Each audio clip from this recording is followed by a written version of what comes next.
Health টিপসে আপনাদের সবাইকে স্বাগতম জানাচ্ছি। আমাদের আজকের আলোচনার বিষয়, সাবধান, মুরগির মাংসে ছড়াতে পারে ক্যান্সার।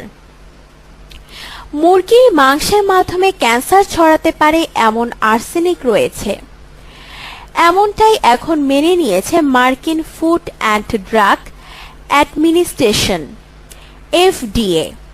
বেশ কয়েক বছর ধরে এই বিষয়টি ঝুলেছিল। অবশেষে FDA স্বীকার করেছে বাজারে বিক্রি হওয়া মুরগির মাংসে অজৈব আর্সেনিকের অস্তিত্ব রয়েছে। আর্সেনিক এক ধরনের বিষাক্ত রাসায়নিক যা ক্যান্সারের কারণ। বেশি মাত্রায় আর্সেনিক শরীরে প্রবেশ করলে মৃত্যু হতে পারে। প্রকৃত সমস্যা হলো এই আর্সেনিকের উৎসস্থল অথবা যেভাবে এটি মুরগির মাংসে যাচ্ছে এবং তা খাওয়া হচ্ছে যে মুরগির মাংসে, তাতে তো আর্সেনিক মিশে রয়েছে। সংস্থাটি পরীক্ষা করে দেখেছে অর্ধেকের বেশি মুরগির লিভারে আর্সেনিক রয়েছে। ফলে মুরগিকে খেতে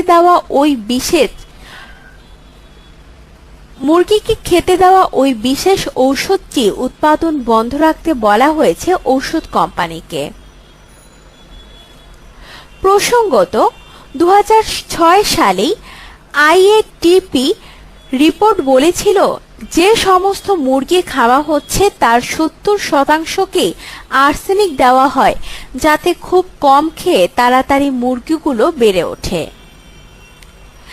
আপনার জীবনকে আনন্দময় করে তুলতে এবং বিভিন্ন স্বাস্থ্য টিপস ও পরামর্শ পেতে আমাদের চ্যানেল সাবস্ক্রাইব, লাইক ও শেয়ার করবেন। ধন্যবাদ।